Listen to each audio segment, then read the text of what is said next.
Testing. Is this the right loudness? Can you all hear me in the back?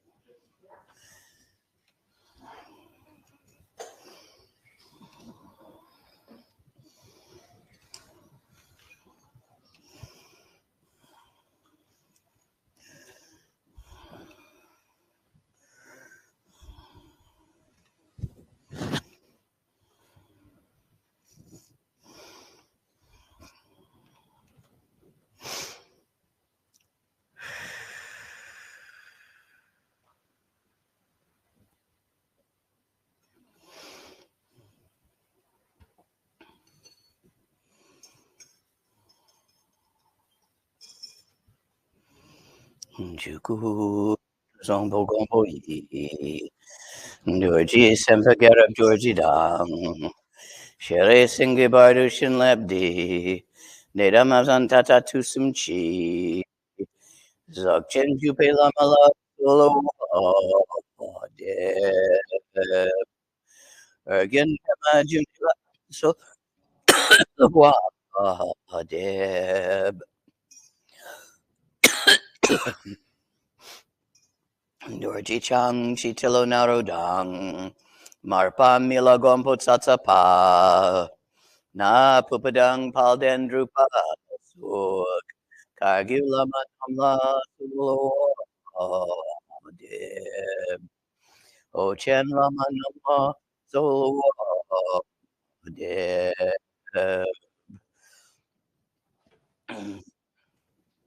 Ruchen Lama Nama Solo Deb Kaginware Lama Nama Solo Deb Shakila Lama Solo Deb Yanduda Lama Nama Solo Deb Falcon Dushong Tapir May Gungara Tortishan Track Datidang Nisume Pai Alaman Tente Chong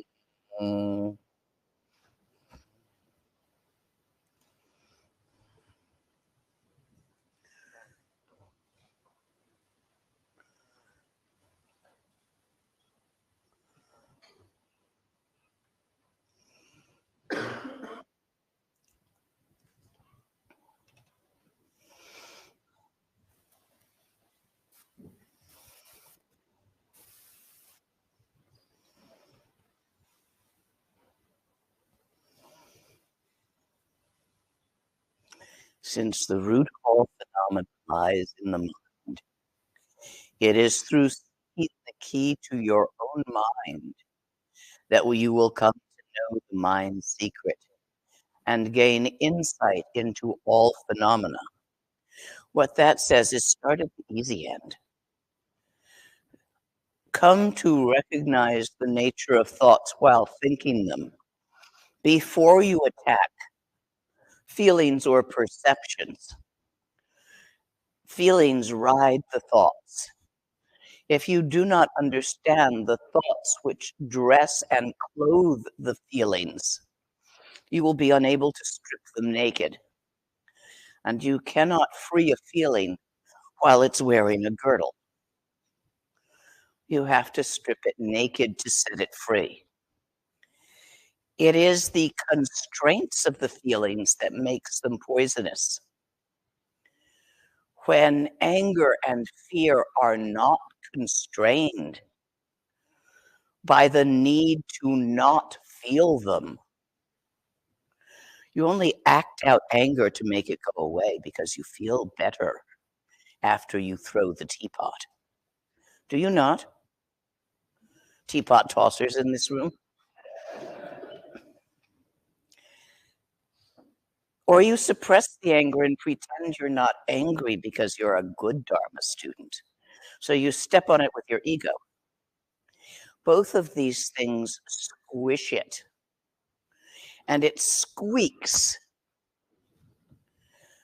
when energy is constrained in the sa. Sounds like this as it comes out. That's a feeling. You know the feeling I'm pointed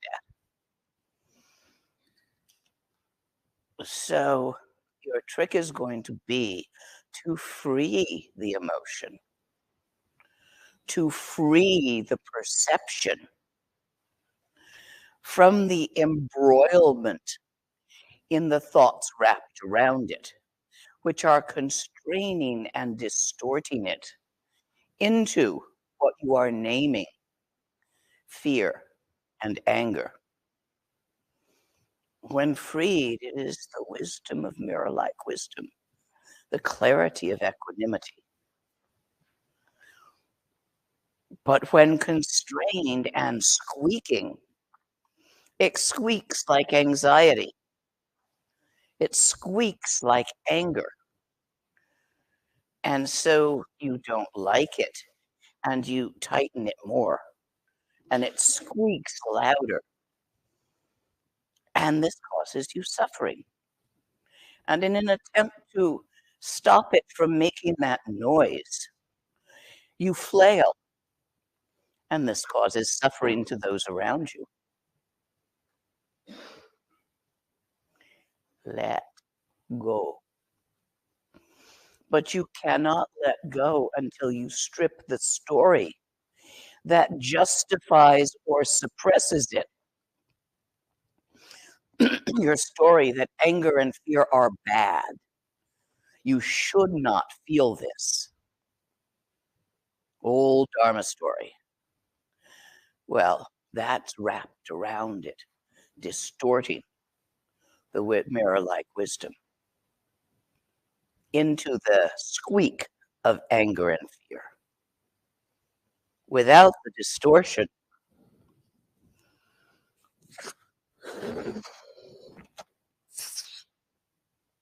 doesn't hurt.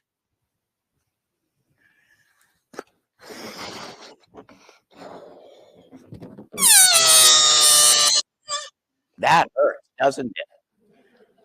I won't do it too often.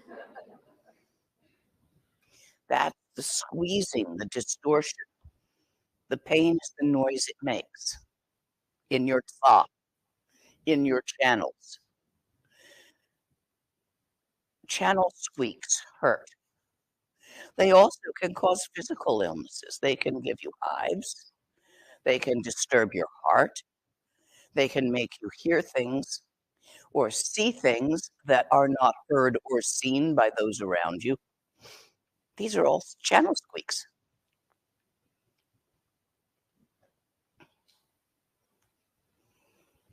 The only way to free a feeling, the only way that I know of in all my studies, to unravel the thought wrapping that is constraining and distorting it, the story about why you're angry. When you wake up in a panic attack that is present hormonally, karmically, immediately you find many things to worry about, don't you? Even though those things are not actually, and you may even intellectually know that they're not actually a problem. But in the moment of the panic attack, they are. Stories. Sometimes you wake up with a hormonal emotion. Like you wake up in a panic attack. You don't know where it came from. There's no story that it created it.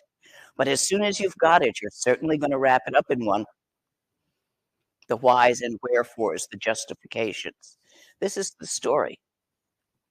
The only way to get it off is by seeing it as thoughts, recognizing that all stories are made of thought, and seeing the nature of those thoughts while you think them, not thinking the nature of those thoughts after each thought. That won't work. It's got to be right while, simultaneous, during, that you actually see the thought as it arises and vanishes in the stillness, as the stillness. This is what Trultra Naljur is capable of giving you.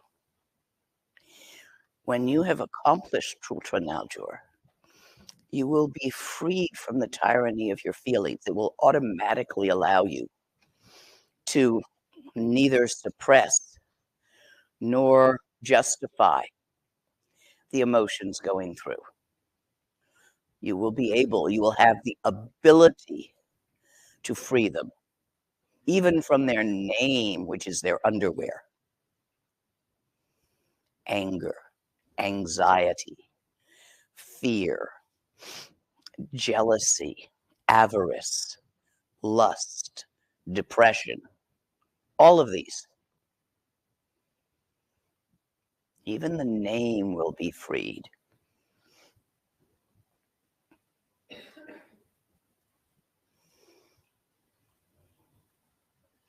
Through seeking the key to your own mind, which is done through understanding the nature of thoughts, which must mature into directly perceiving the nature of thoughts while you think them.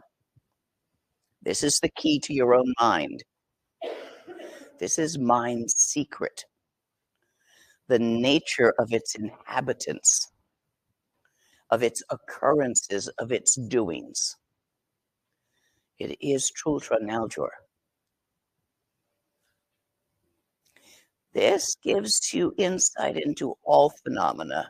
For once you see the nature of feelings and free them from the tyranny of the thoughts, phenomena appear undistorted. Simply the display as it karmically passes through your sense organs.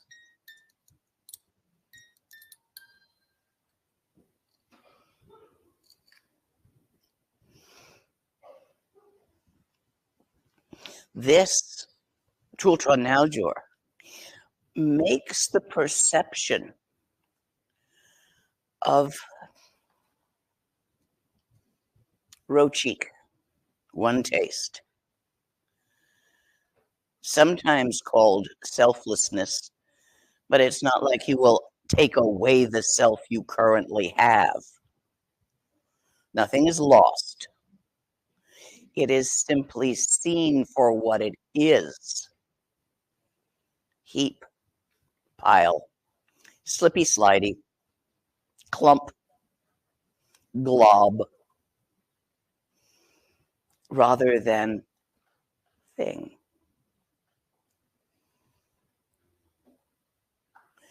So for this, go ahead and dispense with the excessive theoretical analysis and follow the path of the instructions of the how-to of the realized ones. Questions? Yes.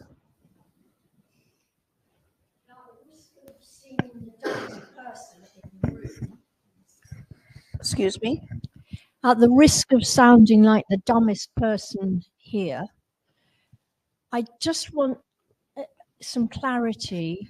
When you reach the stillness, if you can, is it... Not reach, find. Find, thank you.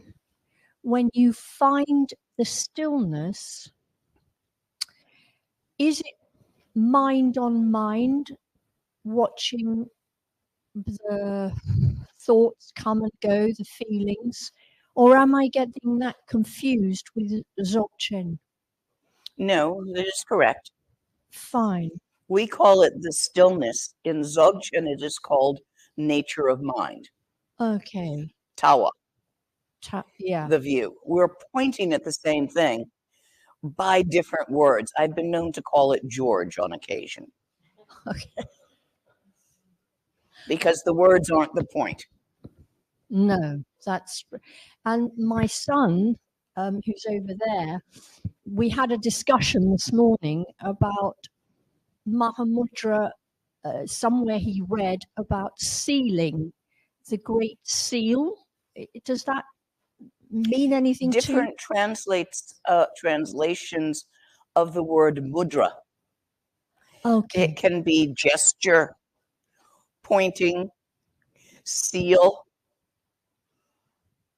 Okay. These are all possible translations of the word mudra, implications within that word. Okay. Thank you. And maha just means big. Other questions? When we talk about the nature of thoughts, are we talking about the nature of thinking as a whole or thoughts as in each thought? As in each thought. So each thought has a nature apart from what it looks like. Apart from what it says. Mm. Thinking is all about what the thoughts are saying. Mm. You want to see not what the thoughts say. What the thoughts say is irrelevant here. They can discuss parsnips for all we care for this purpose. The point is what they actually are individually made of, how they occur, how they end. This is the important point about them in this method. In Ochen, Omachenbo, Majjhimika, the important point is what they say, but not in this yogic method. This is the way of the yogis in the hills, not the way of the scholars in the debate. So the scholars care what the thoughts say. The yogis in the hills care what they are made of. So examine them to see what that might be. Not by thinking at them. Examine it with your feelings and or perceptions. Perceive at them. Look at them.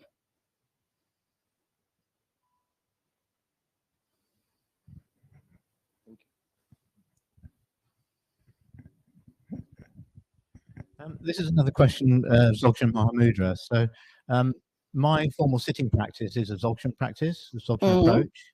I have a great affinity with it. I love that practice. However, this weekend, I've been following the Mahamudra approach of meditation break practice, of seeing what moves and what is still. And I've developed a great connection with that. Is it okay to mix the Dzogchen approach in formal sitting practice and the meditation break practice of this Mahamudra approach? It depends on where you are. Before Lakdong, before full immersion in Lakdong, before Trultra Naljor is complete, they are different and may be confusing if attempted to do simultaneously. Alternate sessions, sure. Okay. Once the full immersion in Lakdong, the yoga of dancing stillness has completed itself in Mahamudra. That's Trekcha.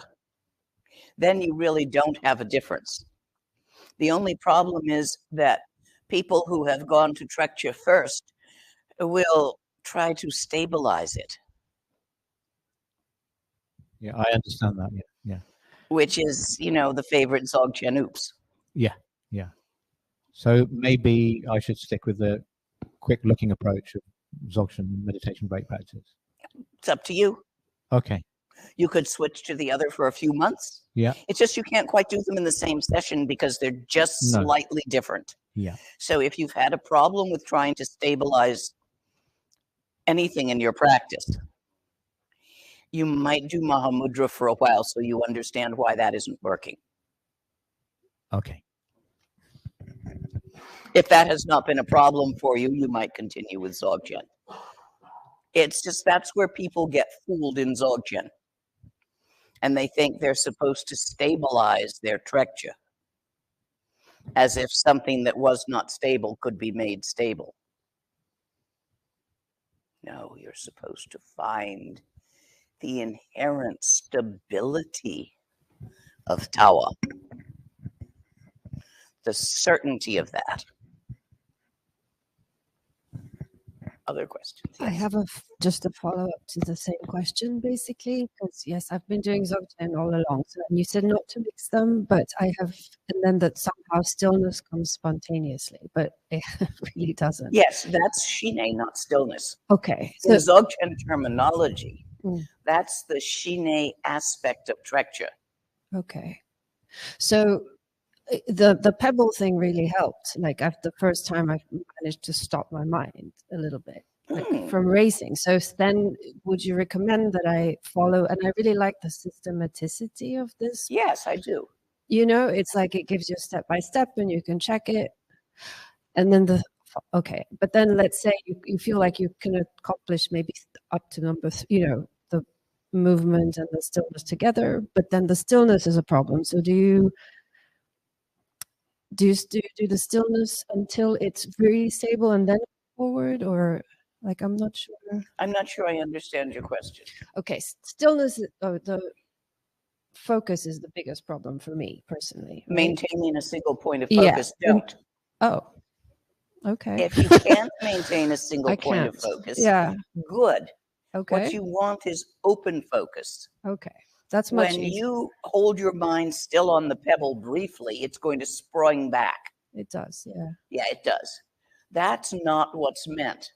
Usually over several months of staring at that damn pebble, waiting for it to do something, a Mahamudra practitioner discovers on their own that if they single point at it, it springs. But if they relax into it, it slows and stills naturally. If your practice, if you have,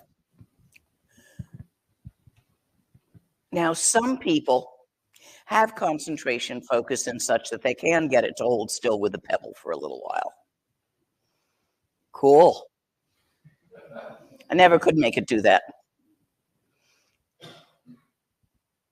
From trekcha, after Trultranalgia, from actual trekcha, real trekcha, not like trying to find your mind, but actually relaxing into that open awareness of trekcha, where there is an inherent stability called mother luminosity of ground. And slowly over time, you allow your own flutterbit, child luminosity of path, what you have been trained to do, to recognize itself and merge with its mother. Let mother and child luminosity unite, are the words in Garib Dorji's.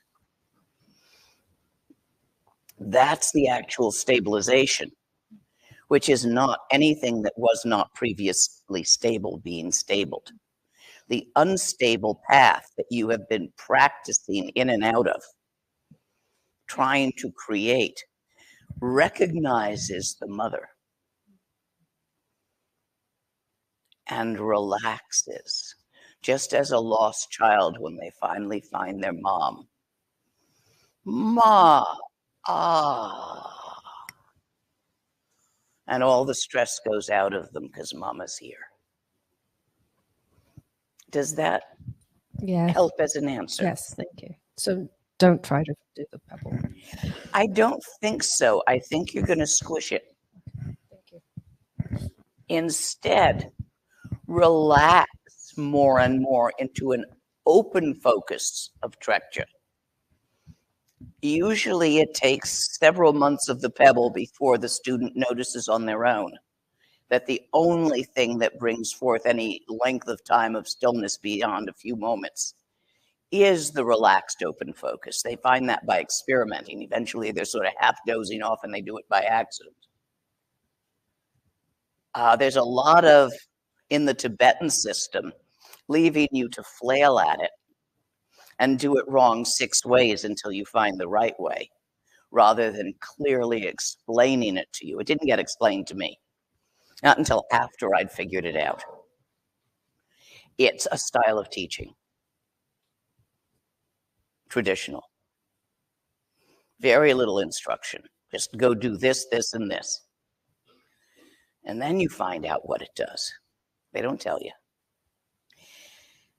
Westerners, in our way of perceiving the world, really want more words.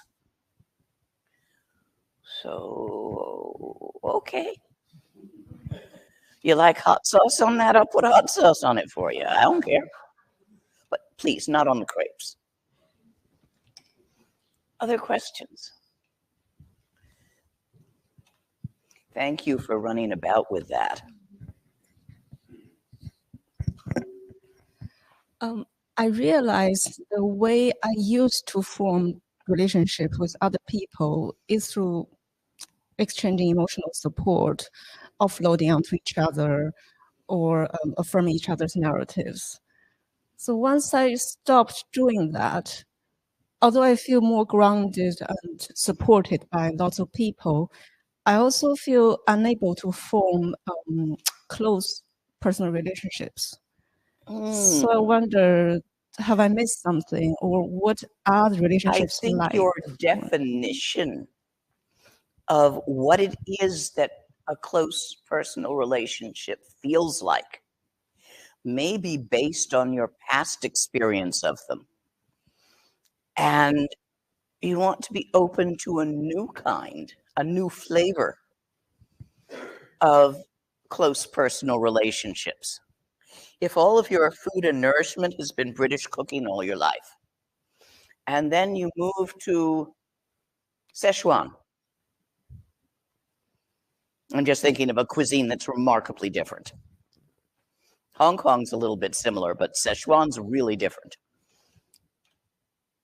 You're going to have to develop a new kind of relationship with your food, a new way of getting nourishment because it tastes so different. So if your past way of relating to people has been coing each other in your dreamscapes, do you know dreamscapes? It's almost like a plaything where you go into a Dungeons and Dragons world or some other world with friends and believe it. Like there's these snake spirits out in the desert and you go and communicate with them and make them offerings, and a pack of you all go into this other world of belief, like down a rabbit hole, and it's really fun, except people forget their dreamscaping. In America, we have a certain bunch of conspiracy theorists who went dreamscaping because it made them feel important. And they liked it, and they all played it together, and now people fall in and you can't get them back out. Cults are a dreamscape. So people go dreamscaping together. It's fun. You co each other in it, but it's not the only way to play with your friends, especially if inevitably everybody forgets they went dreamscaping and thinks it's really happening and doesn't know how to get out of it. Does this make sense to y'all? Yes. My question is, what are relationships like when emotions are liberated?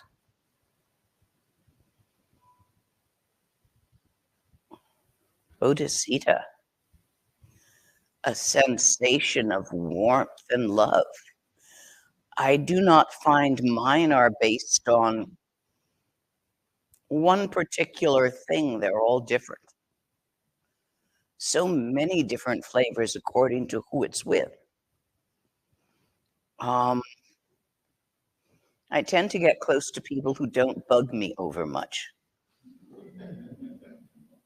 I tend to run a bit for people who seem to me, feel like they're always in my face. I duck. I don't answer the emails for 5 weeks. I don't answer the emails for 5 weeks, even if I like you.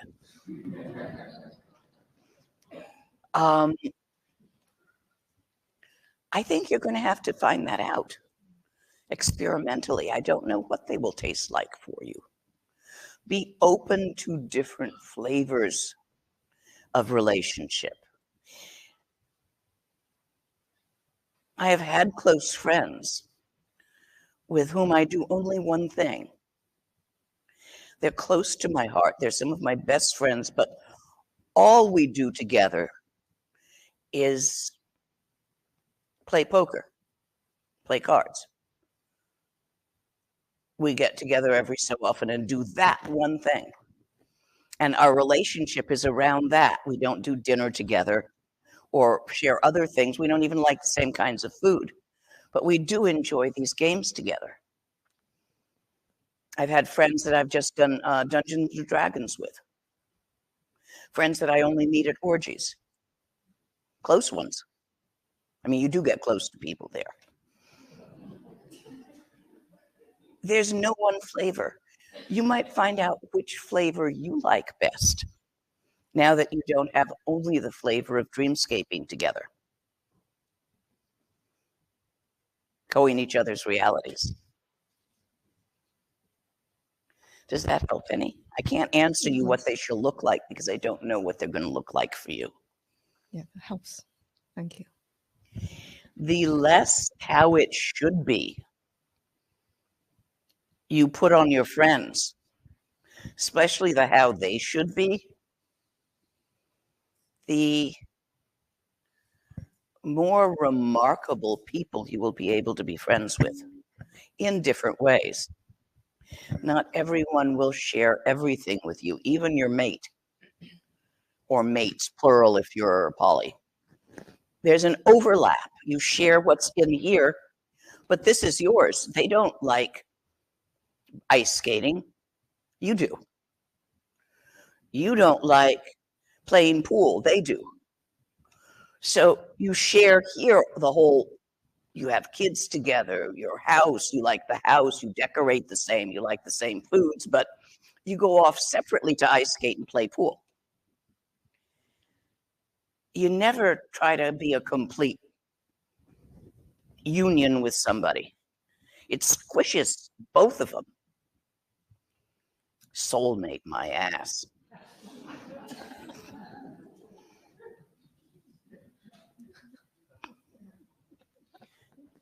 Now that's my opinion as an old lady who's had a long and weird life and has always been mildly eccentric.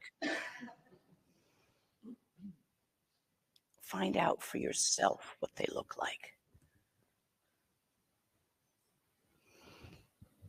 There's an online question. Yes.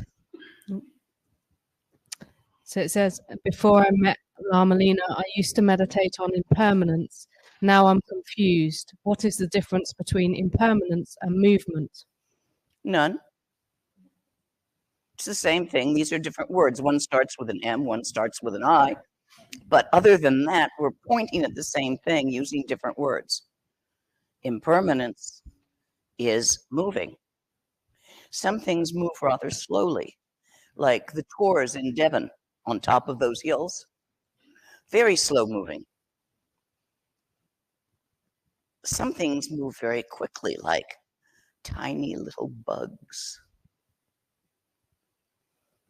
And we and trees move somewhere in between those two extremes. But it's all moving and it's all impermanent, except the stillness. if you wish to take refuge on something that will not vanish out from under you at the worst possible moment, take refuge in the stillness, in all its lucid, luminous vitality, and the shimmer of that as its creativity. This is why we say the 3 jewels, which does not come and go, is a safe refuge because you can rely on it. And houses and bank accounts and kings, you know, a war can always come through here too. You can't convince the Americans of that because they haven't had one since the Civil War that actually went near home. They just sent people. But here you know it comes. Your parents remember the bombing of World War II. You can't rely on anything that moves. That's impermanence. Other questions? So a story came up for me, as they do, but sorry, I just want to maybe test it with you as an analogy of perhaps what we're alluding to here. So when I was in Thailand, I saw when I was like in the water areas, the waves were sort of not how they are in where I live. So they were just coming up in little spurts. And given that we are predominantly made of water, I thought it might be an analogy of how we are. So the ground is perhaps the ocean. There is a little part of us that kind of wants to believe that there's something exceptional that is we are individually capable of or feel special. Then there are Lama Lena waves that kind of go all the way to the top and defy perhaps some of the boundaries of physics and ideas that we previously had, and we all get excited, but we're actually raising ourselves. And waves are made of water. You are correct. Okay. There is a poem by Milarepa that says exactly this. Okay. Perhaps someone can find the resource of it. He's speaking to Padambam, and he's using the analogy of waves in the ocean. The wave arises in the ocean. The wave subsides in the ocean. Waves are made of water. The ocean is not disturbed by its waves. It is the nature of the ocean to have waves. She had asked, he had sent her to meditate. I'm going to paraphrase this because I don't have the text in front of me, unless anyone can find it really quick. In English? Very short version. Please do. Oh, God. You offered. Yeah. Yeah. I can meditate on sky. I can completely see. Just that one. Stop the sky. Just about one. Which one? Sky.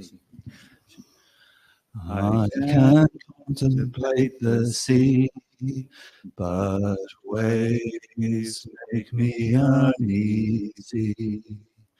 Milarepa, tell me how to meditate on waves. If the sea is as easy as you say, waves are just the sea's play. Let your mind stay within the sea.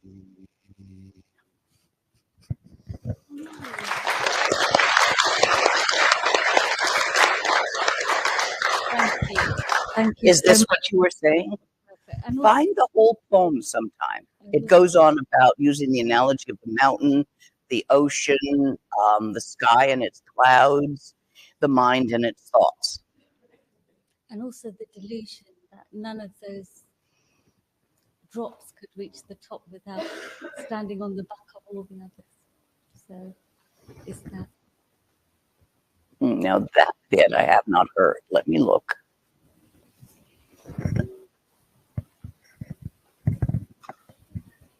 But they can.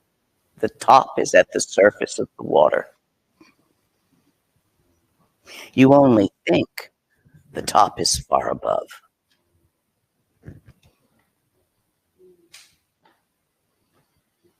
The sky begins at the surface of the water. You think you have to climb the mountain to reach the sky, but it's right here.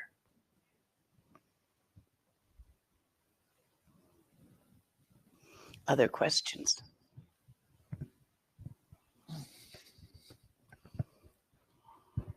Hi, we actually met in Barcelona a few weeks ago. I came today because I actually have a few questions. Some things have kind of happened since then, but they're going to be questions more about Dzogchen than Mahamudra. Is that okay? Give one a try and let's see.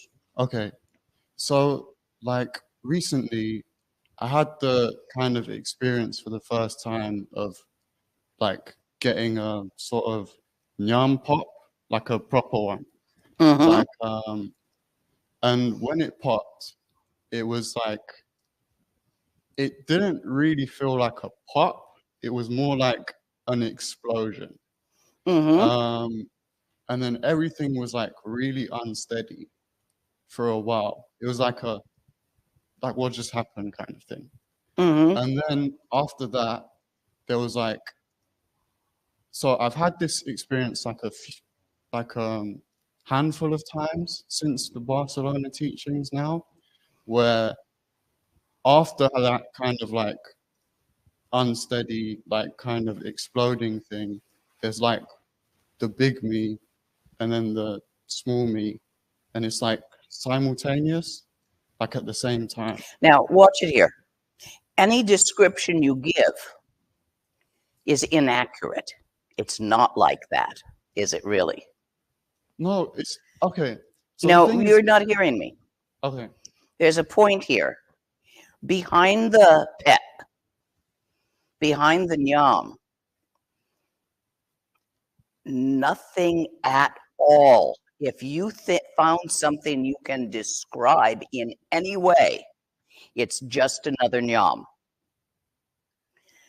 When the final nyam pops, you're going to have no words for me or for yourself. Okay. Okay? Yeah. So you're going from a one nyam into another nyam. How can I tell? Because you are able to talk about it. Okay. Is it all right if I ask a couple more questions? Let's try the next one. Okay. So since I started doing Dzogchen practice, because before I would do Dzogchen, I would have like a certain tension or stress that I was carrying throughout the day. But whereas now, obviously, because I feel a lot more relaxed throughout the day, the sort of problem is now that when I want to go to sleep, it's almost like before I would sort of just slump in my bed. And that sort of like tension and stress release from the day would kind of be like my cue to sleep. Whereas now it's kind of like I have no kind of cue to sleep anymore. If you know what I mean? Make yourself a new one. Okay. These are not hard to make. Get some melatonin, but only for a week. Decide what you want as your cue to sleep. Perhaps simply relaxing into trekcha. If you find you've been doing that all day, perhaps a mantra or a visualization of a chenrezig. Just pick something to use as your cue. Be sure you pick something you want to use for some time. Then do the cue while taking the melatonin every night for a week, and then don't bother with the melatonin. Okay. You're just retraining your chemicals. Yeah. I recommend Chenrezig with the blooming lotus and the lines going out until the whole universe is full of light, and the bliss of that light being something to fall asleep in. But that's just my idea right now. You really have to pick something that suits you. If melatonin doesn't work for you, tryptophan will, which is in peanut butter and turkey. Okay, I'll look it up. And then one more question. I know I'm being a bit greedy. Okay, take one more. But so my practice has been mostly sort of doing 20 minutes of trekcha, like a 20-minute session of trekcha. Then if I get a nyam, I'd use peg to pop it. And then sort of doing quick glances throughout the day. Oftentimes those glances will just happen by themselves. Oftentimes what will happen by itself? The glances will just happen by themselves. I don't really need to even think, oh, I should do a glance. Yes. But basically, I'm kind of wondering, is there any sort of like, if that's something I've been doing for maybe a month or two, what would, I guess, be sort of the main traps that you could fall into at this stage? And what would be like maybe some next steps? Like, would I kind of want to keep on doing this? So the main trap is trying to stabilize something. The second main trap is trying to get somewhere. And nothing comes next. Sorry. So just do that. Okay. You're doing it right. It doesn't have its full effect in a couple of months. 40, 50 years maybe for some people. Just do that. If you find you're getting a bit bored with it, add in some tantra. That's fun to play with. You don't need to, but if you really get tired of not striving of pure Dzogchen, then you're not quite ready to only do pure Dzogchen. So you might as well do some more development stage Keirim, such as Tantra. So usually when that happens, I recommend a Yidam. Pick one. If you need more encouragement, like you came all the way up here from Barcelona just to see me, why don't you join an online group? I actually live in London. Oh, okay. So I went to Barcelona to come after kind of seeing online and when wanting to experience it in person. Okay. You're welcome to join a monthly group on Zoom if you wish. Okay, that would be great. You're all welcome. But I don't pick it for you. You pick it. Don't bother emailing me, say which one should I pick. I don't care. If it doesn't work after a while, we'll both notice and I'll switch it. But you only get one with me. But that way, when you have an accumulation of questions, you come there and we're in a group of only 50 people in one Zoom, one computer screen. And we just sit there and talk to each other. So it's very intimate. It's like being in person, as best I can do without living with jet lag forever. All right, that's it. Thank you very much. Okay, and that's available to any of you that want it. Just go on the website and have a look. It'll tell you how. You don't have to do it. There's no requirements here. There's no cost. Dharma is not sold in the marketplace. It's not bought and sold. It doesn't work that way. Okay, one more, and then I'm going to go back to the text for a little bit.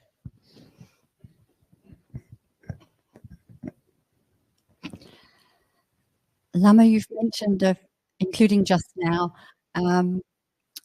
using Tantra, and you described it as the development stage. You Can do you- things. Sorry? In Tantra, you do things. Mhm. K-rim, path of accumulation. Mhm. You do things to get results. Can you please say a little bit more about how you know when to do that and how that feeds to this Mahamudra, and whether it's possible to do both at once? Oh, yes. Yeah. You do the Mahamudra at the end of the tantric session, after the absorption. That's the place for it. And you do the tantric session in the context of Mahamudra or Mahāati, as the case may be in your practice, whichever particular vocabulary you think it yourself in. They're just different words to think it yourself. Did that answer? Thank you. If you have been doing Mahamudra or Mahāati purely for a time, and you continue to feel most unsatisfied, it's still that long itch, you know, the itch that sent you into spirituality in the first place. Bob Dylan singing, "There must be some way out of here," said the beggar man to the thief. You know that long itch? I think you all know what I'm talking about. If your practice doesn't scratch the long itch when it's pure Dzogchen and Dzogchen, add in some more K-rim. Consider it a back scratcher. When you actually do, when your Dzogchen or your Dzogchen matures, it fully scratches the long itch. But if it's still itching you, more please, I want something more. Isn't there anything more? More? Can I have some more? Then have some more. Do some Tantra. Learn divination for the sake of others. Medicine for the sake of others. Play. The creativity of the Nirmanakaya. The shimmer and sparkle of the clear light nature of Dharmakaya is called Chukurolpa, the play of the Dharmakaya. Play. Do not keep it all fucking so serious, guys. Dharma is not serious. It is playful. The only serious parts are back in Lomrim, where they want you to be serious enough to actually get it through your damn head that you're going to die. Death isn't serious, it's a joke. The 16th Karmapa's last words as he was dying, he looked at the docs and said, "Nothing happens." Because it doesn't. Phenomena arise in stillness is stillness. The phenomena does not bother the stillness. The stillness does not hinder the arising of the phenomena. The phenomena is the stillness, and the stillness is the phenomena. But if this is not fully satisfying, have some toys too. Play. Enjoy your Gana Pujas. They're wonderful. They're fun. Enjoy your getting together and singing and doing a Yidam practice in a group if you all share the same Yidam. Doing Chud in the dark of the moon together as a group. It's wonderful. We do it up in the caves every month, 2 days, dark of the moon. We do Machik one day and Troma the next. On the 8th, we do all the Dakini ceremonies. On the 15th, we do Guru Rinpoche, full moon. The epitome of Guru Yoga. fun. You get together with your friends, eat some good food, you share the cookies. Have fun with it. We train the little kids in Dharma. We always, when the little kids come to anything dharmic, they get a treat. So it might be ice cream or candies or chili peppers up in Bhutan, because little kids like to chew on chili peppers in Bhutan. They like sweet here, they like hot there. Just taste. So every time they come to anything to do with Dharma, they get a little sweet treat, a bit of ice cream, a dish of ice cream, or, you know, some sweet candies, which most little kids aren't allowed to have as much of as they'd like, because they give themselves tummy aches inevitably. They don't know when to stop eating candy. So when they grow up, they know that they like going to these things, but they don't remember why. Grown-ups get really good tea, like with, you know, thick butter on top and just nice and salted, just the way you like it, dark. And maybe some tsampa with a lot of cheese and butter, you know, something really good, like a treat.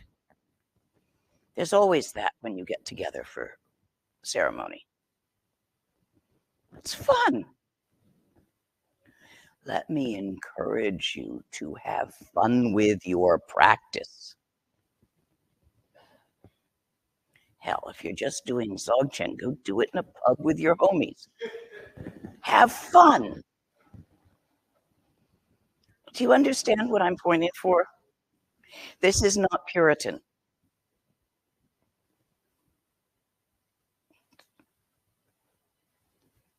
Not Calvinist.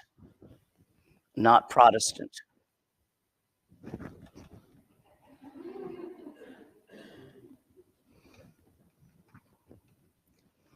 When you turn within and look into your own mind, if it abides without any movement, look right now. That which does not move. That is what is referred to as stillness. When various forms of conceptualization occur, thoughts, well, look at them go. That is movement. And in either case, whichever one your attention is on,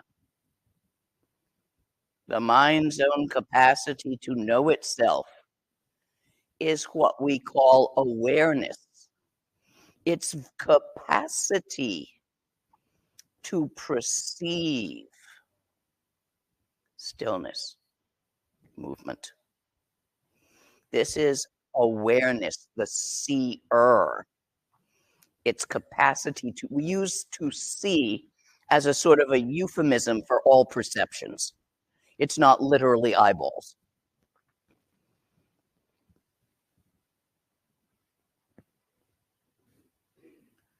Rigpa, the seer, translates as awareness.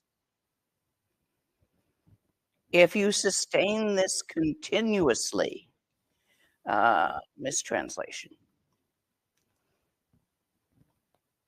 Come here, give me that. If you sustain this continuously, this should read, if you recognize this in its continuity. Hear the difference? I disagree with the translation and the grammar in it. I sometimes do. I don't have the Tibetan to read you the Tibetan words to know exactly what they were.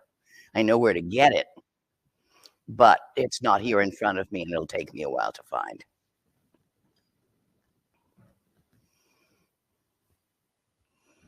If you recognize the continuity of this, you will discover for yourself the key points of how various experiences of joy and sorrow arise from the mind and dissolve back into it. As long as you understand this, you'll recognize that all perceptions are but the manifestations of your own mind. And you don't have an own mind. You do not own a mind. Slippy, slidey heap of pickup sticks being stirred by the kittens. Pile of marbles on a boat in the sea. Shifting, interpenetrating, interactive, changing, impermanent, moving in stillness as stillness. The moving is your own, your thoughts. They are not the same as his thoughts, although you can share them with him either by words or telepathically. But the stillness is shared. It is exactly the same stillness in each and every living being. It is not in the beings. It is the beings. It is the nature of the awareness. Dharmakaya nature of mind. Open awareness, which is not point focused on the moving. Resting in the dance of stillness. Sees itself.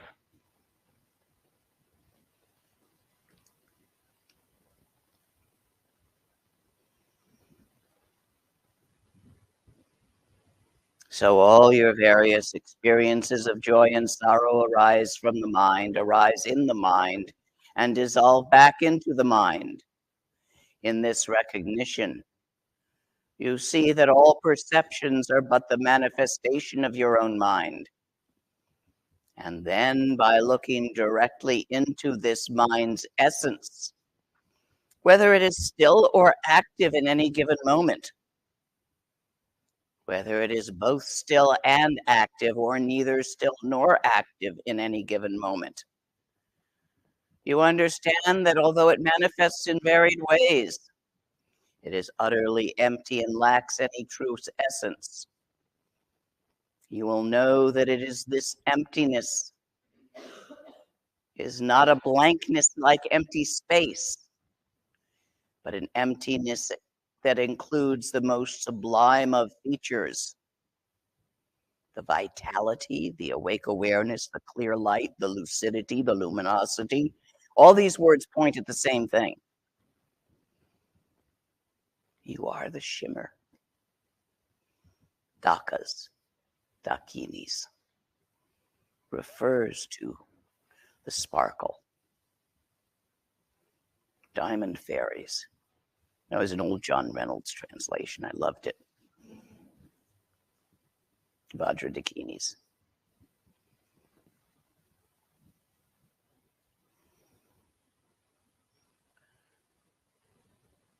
Since while it is devoid of any true reality, its unceasing clarity still has the capacity to know and be aware of everything.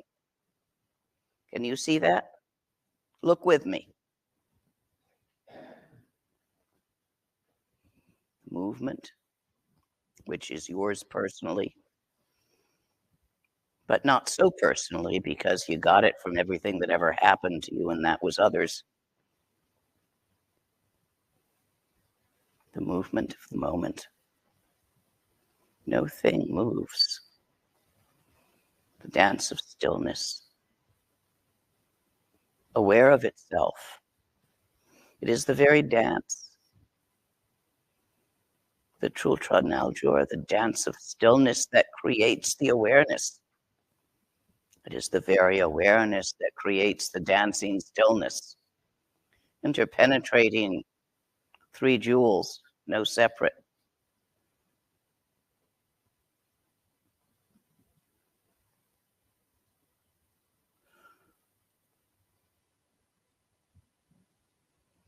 Its unceasing clarity still has the capacity to be aware of and know everything.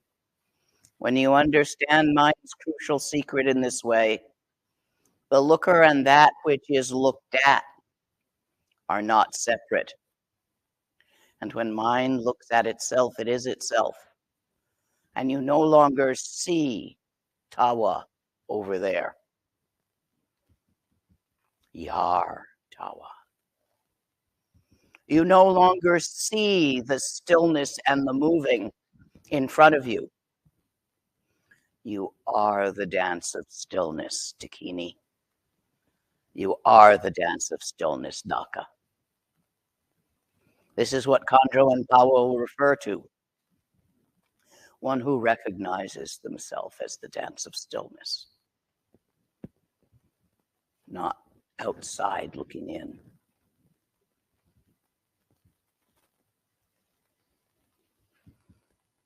The looker and that which is looked at, not separate, one taste. But there is an experience of genuine mind as such, with its own natural luminosity, vitality, clear light, lucidity. This is known as the recognition of awareness. Moshe. And is what is pointed out in Mahamudra and Dzogchen. If you recognize this,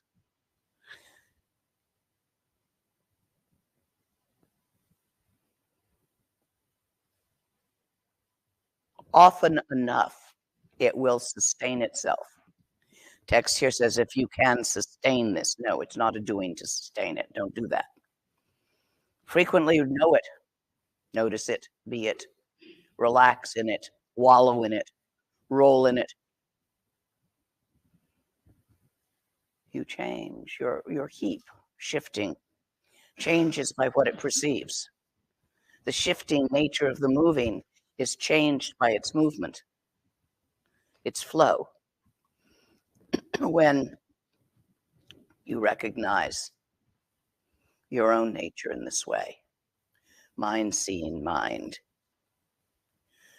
awareness, open awareness, recognizing itself. There is not something that needs to sustain, because there is no one there to either sustain it or not sustain it.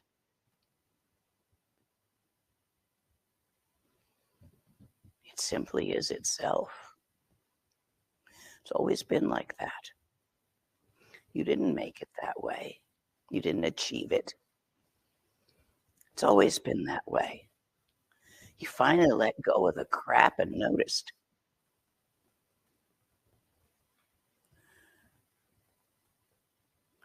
As you look into the sky-like nature that has always been pure, seeing recedes. This is also the message of the Mother Prajnaparamita. Mind is devoid of mind. The nature of mind is clear light. There is nothing easier than this, but putting it into practice is crucial. There is practice and there is not. This is by Mipam Rinpoche, Mahamudra Practice of Stillness, Movement, and Awareness. I thought it was a nice, concise text for today, to base today on. There is doing and there is not doing.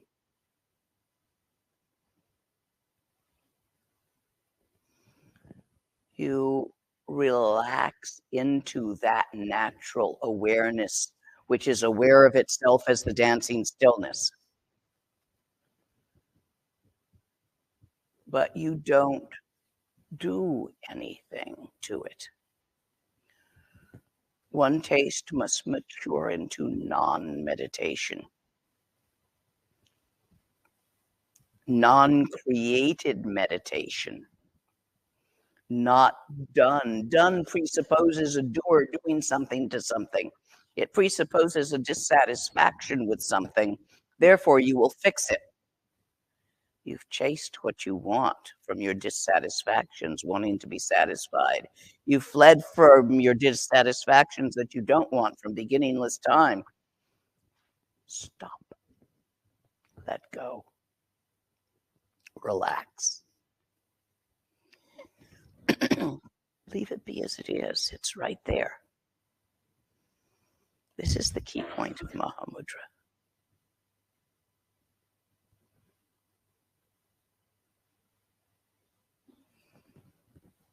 Notice. Follow the linear instructions until there is no one to follow, no thing. And then relax there. Your following should be playful in nature, joyful,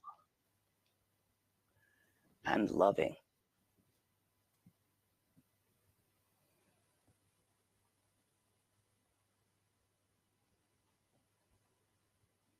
Just this. There really isn't anything to accomplish here. There isn't anything to achieve. And the illusion of someone to achieve something thins out and becomes transparent.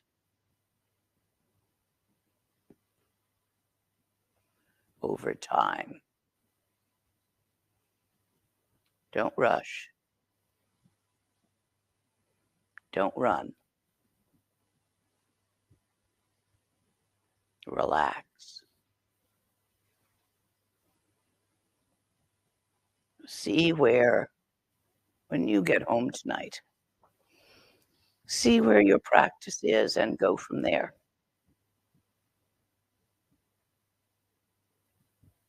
Don't rush. This is your story of how you became a Buddha. Every Buddha has their own stories. Every being becomes a Buddha with their own stories.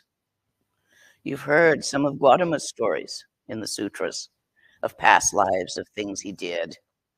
Feeding the tiger, I think that was him. Have your own fun story of how it came to pass and enjoy the path. Other questions? I finished the text.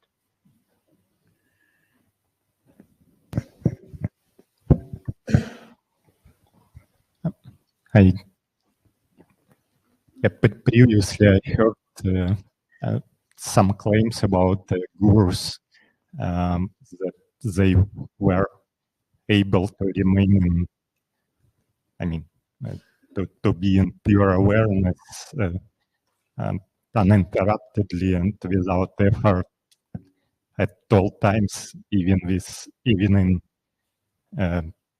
deep dreamless sleep. Is it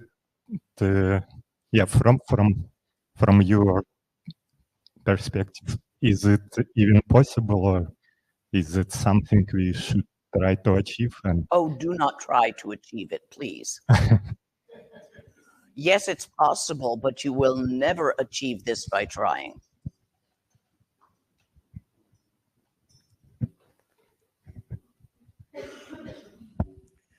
Where'd that go now? Text for you.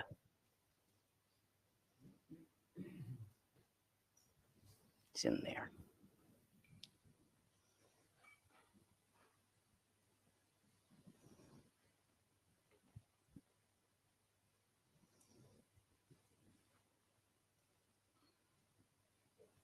These texts are always in the last place I look for them.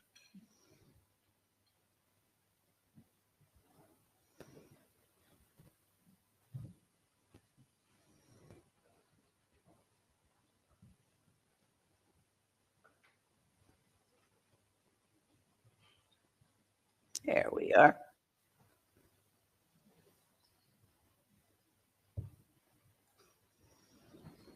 To the victory endowed transcendent one, glorious Samanta Bhadra, I pay homage. To what extent does a profound non-conceptual state appear as an object of the intellect? Since an experience of profound non-conceptuality is experience, that is not the case. Debate over the characteristics of suchness is teaching that does not penetrate the Dharma. So however profound the words one speaks, they cannot measure up to the true meaning. In the accumulation of merit and wisdom, meditation and purification of karmic traces, there exists the peg of fixation.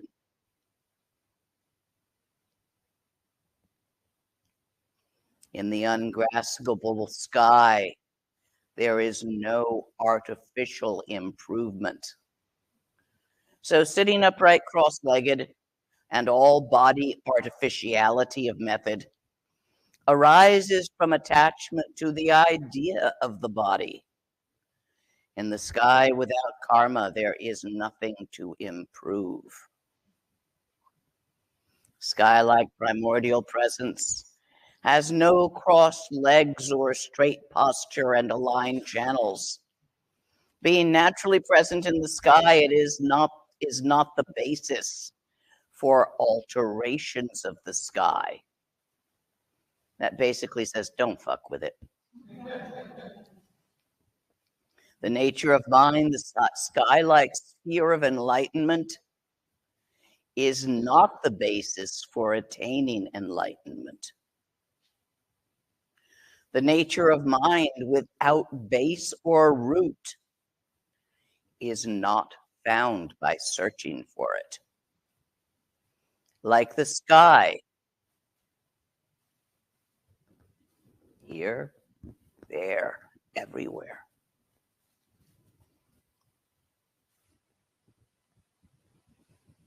In enlightenment, which is free from generation, generation means creating, doing, causes or effect of enlightenment are completely absent. The key to oral transmissions and instructions, the unexcelled instruction of the small hidden grain is included. Did that answer your question?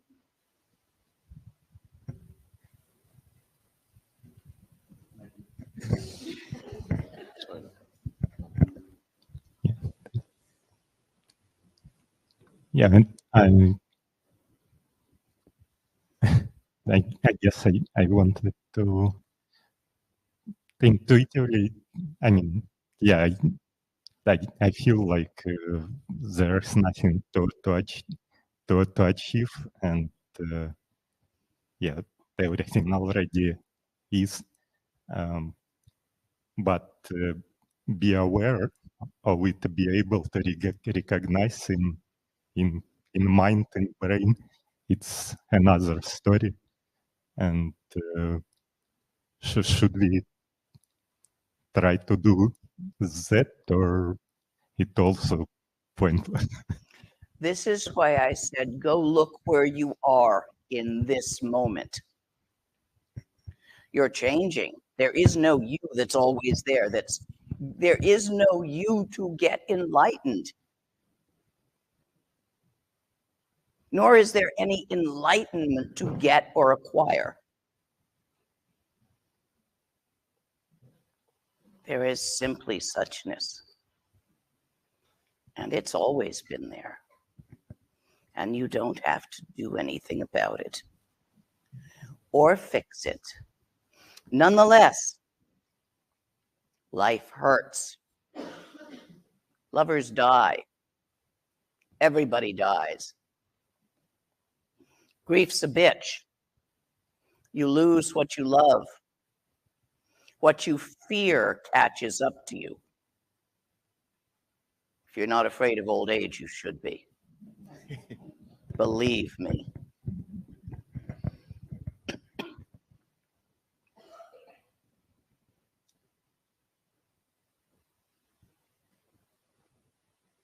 For as long as samsara hurts, practice. Even if you personally no longer feel the pain of it, recognizing that others do, practice for them. Since there is no such thing as an individual, how can there be such a thing as individual enlightenment? Until you recognize the innate enlightenment of all the beings around you, right while they're cutting you off in traffic, in that very moment, seeing their Buddha nature, you're not done. Keep trying. Does that answer your question? That's okay. So you're talking about the state of non-meditation, that final phase of Mahamudra. Yep. Is that a direct parallel to if you're really fully comfortable with the 4 chogshags of lecture? Yes. Thank you. Other question. I'm not going to teach on those right now. I don't know them well enough. I don't have the text. You talk very eloquently about the shimmering nature and the lucidity of the ground state, the Dharmakaya. Is there not a subtle vibration associated with this, which is actually at the edge of perception, which comes across almost like a sound? Well, yes, I speak using analogies of light and vision, but it can also be a sound instead of a sight analogy. You have the silence, the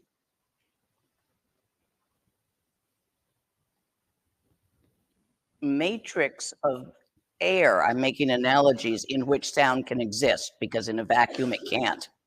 So the matrix of sky, of space, in which sound can happen. And you have the vibration of sound.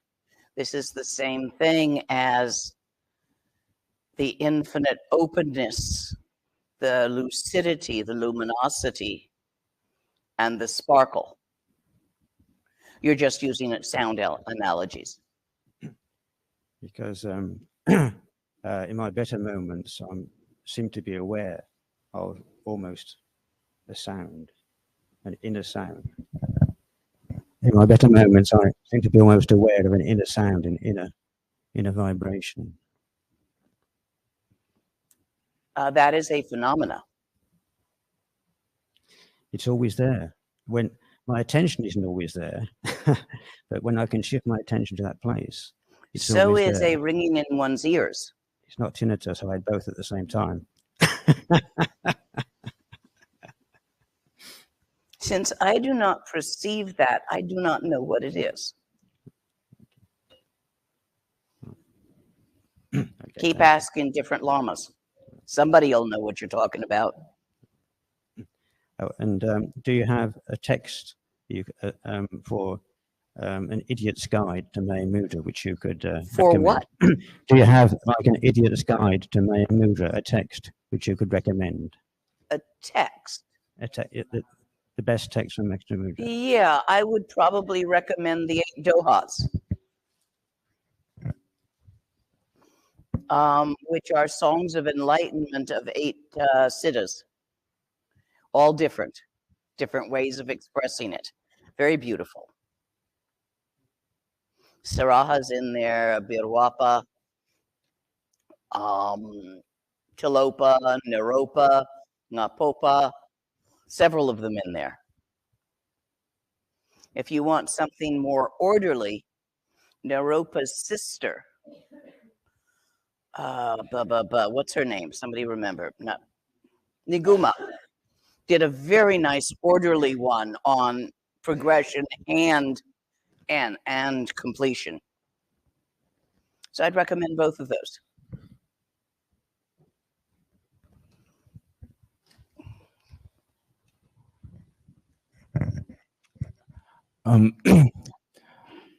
I have a question about, so in my practice, I saw you when you came to Oxford in London 5 years ago, and you gave me some good pointers on not doing, and that helped my practice, which is more Trekcho.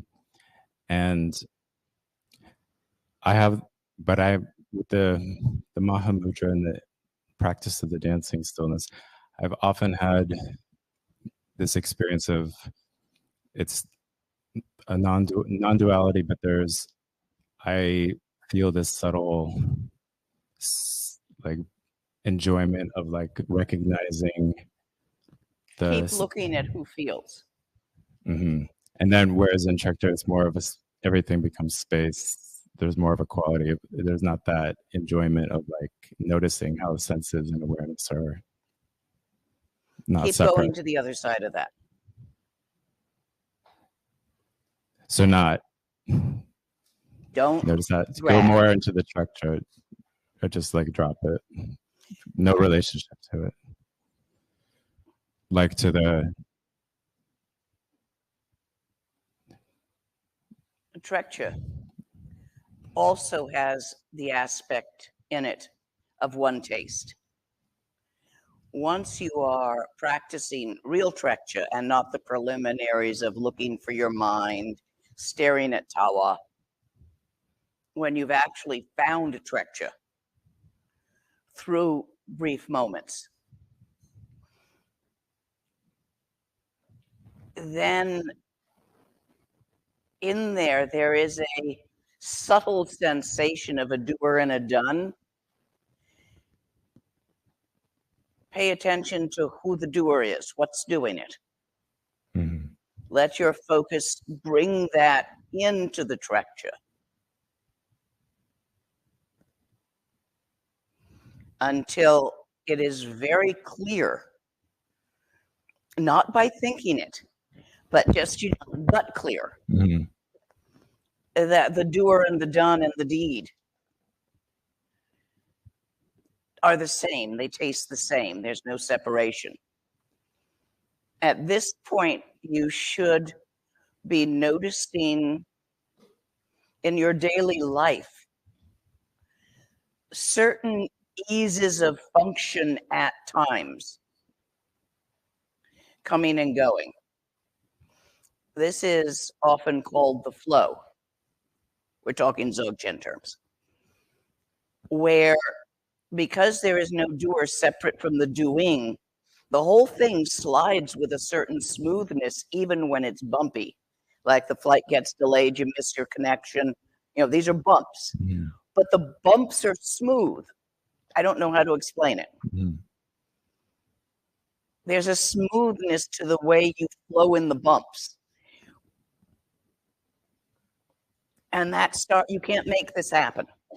This is not doing. Well, you can make it happen. That's outer body Rushen is for that purpose. But that's a 3-week retreat that has to be done under very specific circumstances. So I don't take people into it that often. Europe's going to be due for another next year or the year after. You'll have to sign up for it.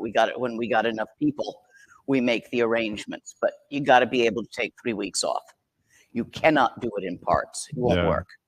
You invited me to one in Poland, and then COVID hit, and I think that was canceled. Yeah, it was good, but because of the COVID, it was somewhat interfered with. Mm-hmm. Let's try again. We probably will go back to that place in Poland because it was the right place for it. Unless if we find another place that is just as good, that's closer. It has to be that private and isolated. Most places aren't, because it's a very secret retreat. But that brings forth that same thing. However, until such time as you can do that Rushen, which will accelerate the experience, working on seeing the seer will cause the same thing to begin to be an occasional occurrence that you can't do on purpose, but happens. You'll kind of notice it afterwards. Oh, yeah. While you're in it, you're not noticing anything because There's nobody there. Right. It's just happening. Does that make any sense? I speak of an experience. It's a nyam. Be forewarned, it's a nyam. It has a beginning, it wears off. Right. But it's a signpost that you're going in the right direction. One taste is maturing. And not until after that should you address non-meditation or allow it to address you. Mm-hmm. You do it too soon, oops, split. Ow!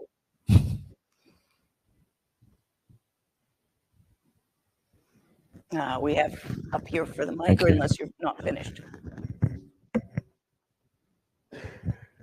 Thank you. Just related to this, if I understand it correctly, your rephrasing, your correction of the translation from sustaining continuity to recognizing the continuity just made a massive difference, because it sort of released that doer who was sustaining, trying to sustain. And of course, that was, yeah. And that is an easy error in the translation, because it's a subtle grammatical difference. You're not, it's not in the vocabulary, it's in the order of syllables. Right. But experientially, it just made a massive difference. And is that what you meant by Dzogchen practitioners getting stuck in trying to sustain Trekcho? Is that the same thing said in different words? Sustain anything that moves. And Dzogchen practitioners don't spend a couple of years figuring out what moves and what doesn't. And you really have to do that well past the point when you think you can stop separating Rushen. Otherwise, some subtle bit of the moving you're going to try to stabilize. And it brought the point of relaxation straight in as well. Well, I've been yelling at you for what, 10 years now? Well, but it's just there's subtle things that just suddenly, like a key opening the door, because I was looking for where in my body I'm not relaxed enough. But it was like superficially, again, checking and doing. Or your neck. Exactly. And as soon as you said that, just went into physical relaxation, just followed without having to do anything. Yeah. Good. Thank you. Thank you. Really hit it home for me. I got somebody back over here.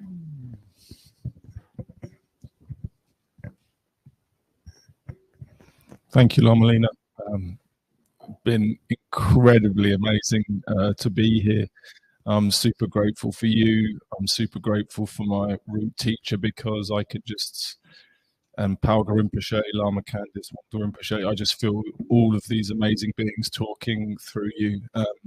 While I'm, you could say, ignorant of many of the Dzogchen specific terms, thankfully, due to my root teacher, I feel like I understand everything you say. And while the instructions I were given were very much to practice Dzogchen while in the pub and going about life like that, it's been amazing. I'm really grateful for the reminder that while one may be accomplished at that to some degree, it's very important to just sit. So yeah, that's been amazing. Leaving here yesterday was amazing. The light was so bright to a degree that is just not normal. The synchronisms. I took a selfie out front of the train station because the venue was called The Grand, and I just thought, wow, what a grand experience I'm having here. I went back home, told my mum, and my mum's like, you're playing at that venue in 1 month's time. And I was like, really? Am I? Yeah, I'm on tour with the band playing there. So life's just, thank you. It's really important in these times to have these teachings. Now, the thing with, I'm a big sci-fi fan. I love The Hitchhiker's Guide to the Galaxy. As soon as I was introduced to the Dharma, I felt I was at the restaurant at the end of the universe. Now, I feel that Dzogchen and Mahamudra has an incredible menu. It's got so many different things on it. Now, what I love about Sao Pema and Niku's Thali place is when you order the Thali comes. You don't get to order.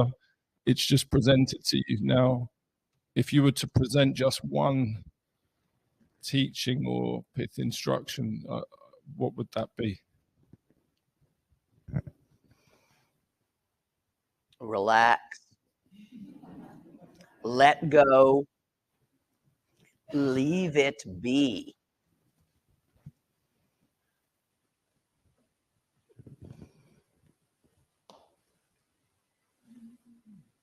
Now, I have some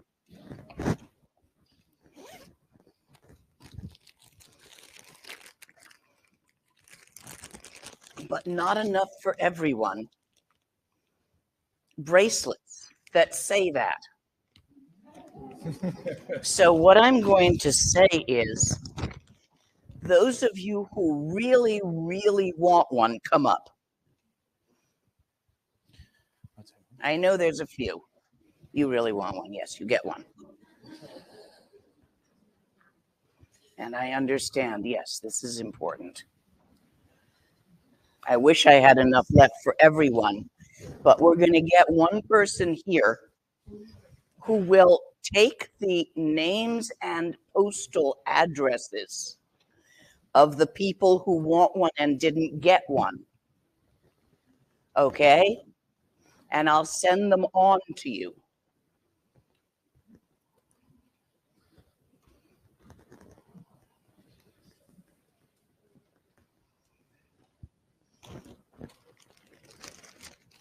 Who's going to volunteer to do that? Okay. Stand up and come up here.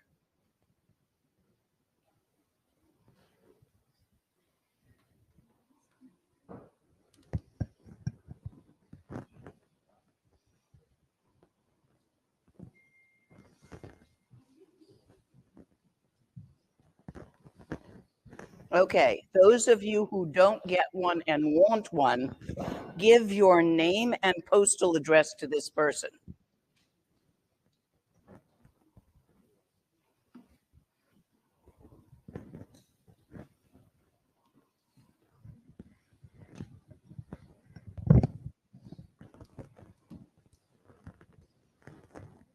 There's still one left.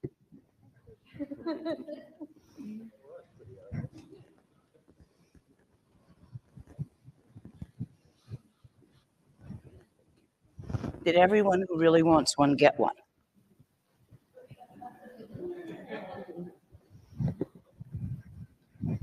Okay, the rest of you who really want one, that's all I had left at this point in the trip. Yeah, when they get to you, now would you give your postal address to, yeah, would you do that? Sorry, Karen. Is there anyone here who knew Wangdor Rinpoche, my teacher? Saw. Come up, you two. Those who knew Wangdor Rinpoche.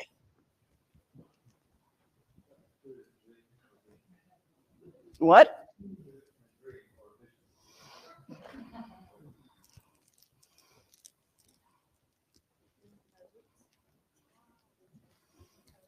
Yes. I'm just trying to get one of the, Misha. Phil Blah used to say that to me. Yes, if you knew him, or start handing, you'll come back here. Just start handing them to me as quickly as you can get them out. There, yes, you knew him.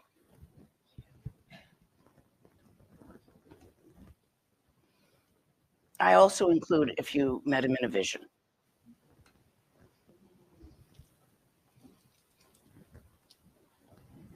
Some of you have. These are his ashes from when he was cremated. I ground them up in my coffee grinder, actually his bones. I ground them up in my coffee grinder. I had Rinpoche coffee for the next month. But disguised them as a Ayurvedic face pack. Brought them back to the West and had these made.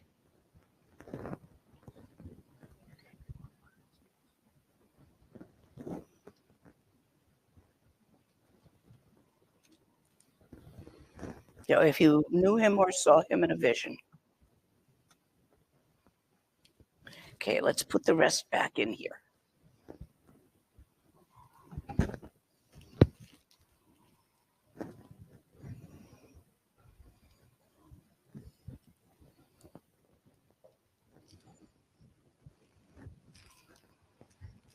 Now, who here is part of this center? May I offer this to you for the center, a small stupa.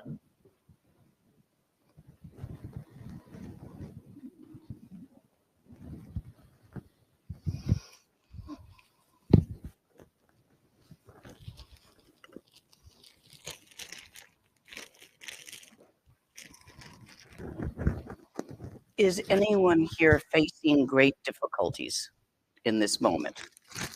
Come up, I have something for you.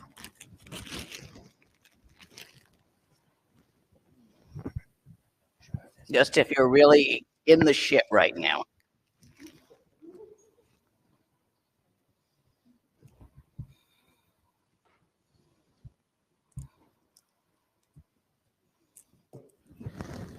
Guru Rinpoche.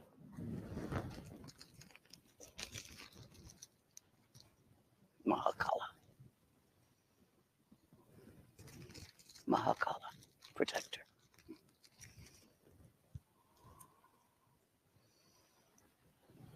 Tara.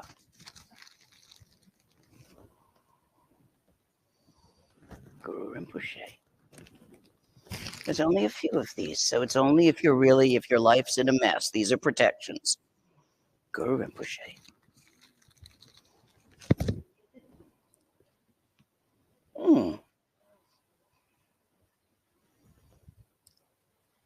Sipame.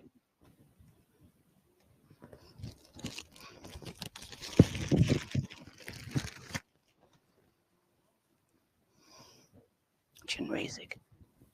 Hang it on him. Guru Rinpoche. These are very powerful amulets of protection. Oddly enough, Tsongkhapa.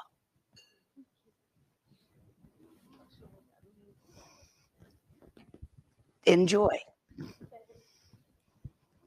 These are amulets of protection from Solpema. When your life is in a mess and that's interfering with your practice, they are very useful things to have.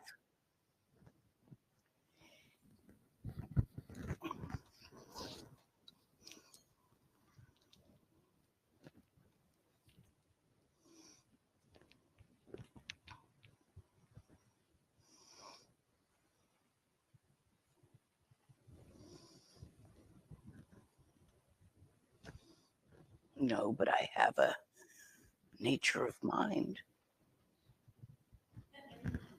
Om. Om.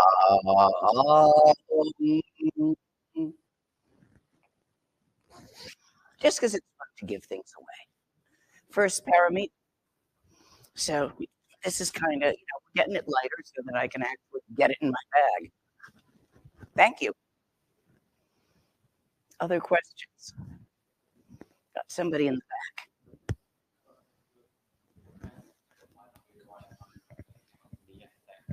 One was after Kate was talking yesterday about the difficulty of you're in the presence of the Lama and how it's different, not.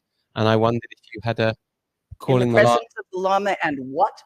And how it appears to be or feels to be experientially different when you're not. And I wondered if you had a calling the Lama from afar prayer that you like or have used that you'd want to share. Not particularly. Pick one that you like. Okay. And the other request I had, and maybe this isn't the right time, there's a Monlam that I really like that I've been trying to get the lung for. Which one? It's of Jigme Lingpa. It's called on Sour House. They call it to make the tears fall. It's to Guru Rinpoche. And I don't think I know it. I don't think I have the lung for it, so can't help you. It's not ringing a bell. Thank you. I mean, I've had more lungs than I know what to do with sometimes, but usually if you mention a text, I'll sort of know if I've had it or not. Okay, thanks. I just found it on that Sour House. You'll find it somewhere. It really resonated with me, so I'll keep asking people. Yes, please do keep asking people. mean, just some maybe expansion of 3 words that are in my mind, which are drugs. Drugs. Drugs. Which ones? Like recreational drugs, from like marijuana to mushroom to ayahuasca. What about them? Just a horizon around them. Like, I your think thoughts? they're best done in their traditional setting. Power plants. Okay. So, for instance, if you're going to do mushrooms, go down where the mycela is. Mexico, somewhere that they grow naturally, the psilocybin mushrooms. I think there's a kind that may grow here. Up in Wales. So go up there to find out about those. Find the traditional shaman of that place. There's ways to use them to benefit. For instance, the mycelas of most magic mushrooms are excellent for getting teachings on bodhicitta. Peyote will give you teachings on the paramitas and how to live, how to be a full human, basic Lam Rim stuff. I have not experienced ayahuasca. Acid is simply good for showing you that there is another way to think besides your usual. Grass, I find it just makes the thoughts louder and more flavorful, so I don't see any advantage to it, but some people seem to like it. I like it with movies and popcorn. I like my beer in pubs, and I really like my wine in the evening. So I'd take grass and wine pretty much equivalent as simple recreational relaxants. Although I much prefer the wine to the marijuana, because that just makes my thoughts really loud. It's like, why do I want to start shouting?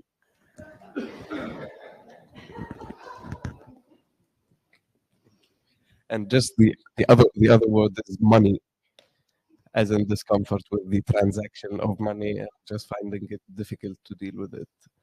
Why? I mean, why is money difficult? What is it about money that you have difficulty with? Money comes, money goes.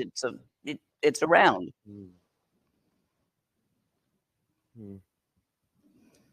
Yeah, I'm finding it difficult to know what is difficult about it, but I just find discomfort.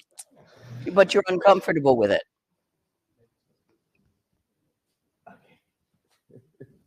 Work, yeah, that was the third one. Sex, but no, I think. Sex is fun. Do not get into causing problems with it, like having it with someone who doesn't want to have it with you, or who has promised someone else not to have it with you. Avoid those and you're fine, whatever. It is said that to vary the orifices used is better karmically, since each orifice has a particular realm it will tend you to if you make a big habit out of it. So oral sex tends to cause predator realm. Anal sex tends to land, if that's the only one you do, hell realm. Vaginal sex is animal realm.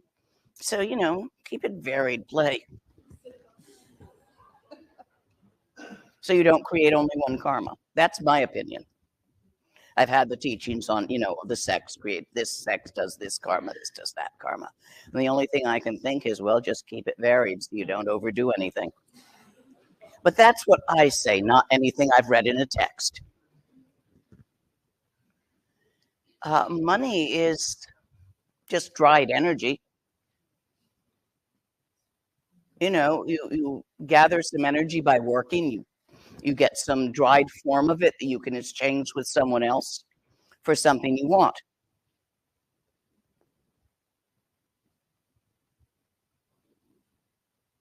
things have prices except for Dharma, which isn't bought or sold. It's just there.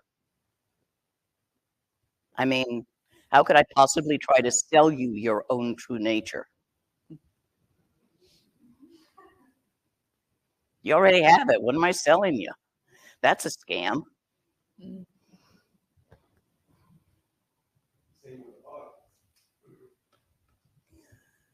When you do art, you put forth energy. When you do a painting, you put energy in. A Tonka, any painting.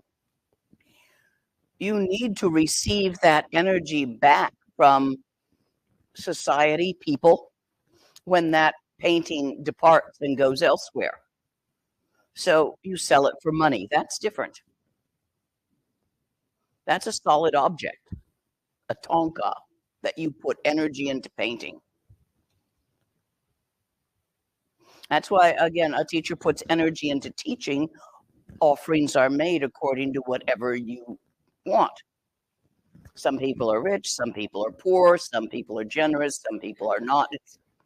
It all averages out in the end.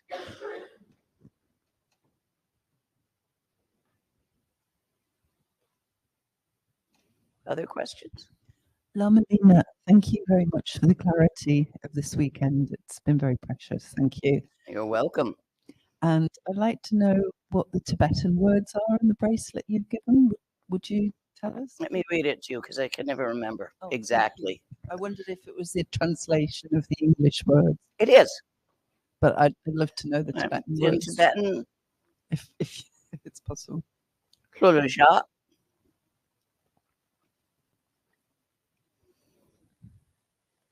Lodetang, Arangkarja. Thank you very much. Meaning the same. Yes. thing. Relax, let go, leave be. Fantastic. Thank you very much. Other questions, or are we about done, guys? One more. One more. Go for it. You gave a practice once for people that were experiencing poverty, and that's not my concern, but there was something about it that I found very interesting. And you said for people to go outside of their mandala and to engage in sympathetic joy with the flourishing of somebody else's prosperity, and that resonated very strongly. But I found it opened up a question as to the going out of your mandala and why that might be useful in some other context, because I have some concerns that my practice might be hindered by where I'm living, where I'm domiciled, and it might be furthered by moving to somewhere else, so that my place of resting, I don't know if I'm understanding your mandala the way you use that phrase. When something is stuck and you want to get it loose, making changes is useful. You're not quite sure what changes are necessary. So many of the practices, such as the practice for stuck depression, the practice for stuck poverty, involves going out of where you're living. It doesn't mean there's anything wrong with where you're living. It means something different needs to occur to unstick things. So it's only if you've got something stuck that would even be relevant. Poverty is something that people get stuck in. It's both an external experience and an attitude. And to shift it requires changing both. So you not only have to become more generous so that you feel richer, but you also have to get a job. I mean, there's the practical side. Or change jobs.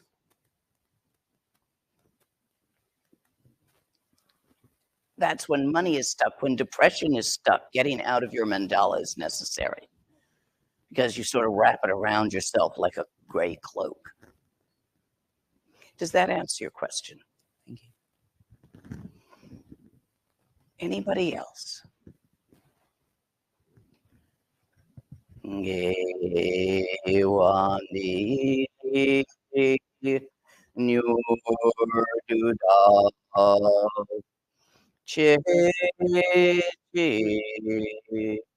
Sango Ashu.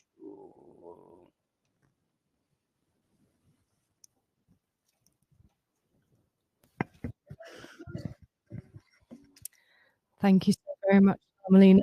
It's been a pleasure that you've come here all the way back to England. I'm really grateful to you, as I'm sure everyone else here is.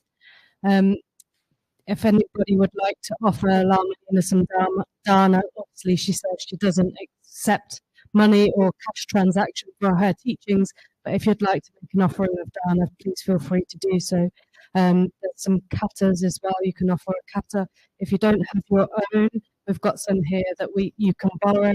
And if you need an envelope, please stick your hand up, and we've got some spare envelopes as well. There's also 3 bowls at the back.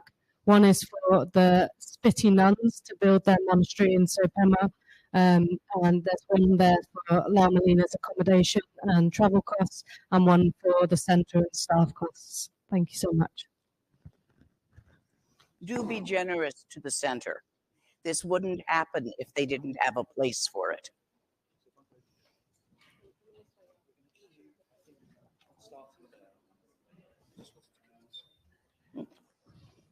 Thank you, love. Where's this?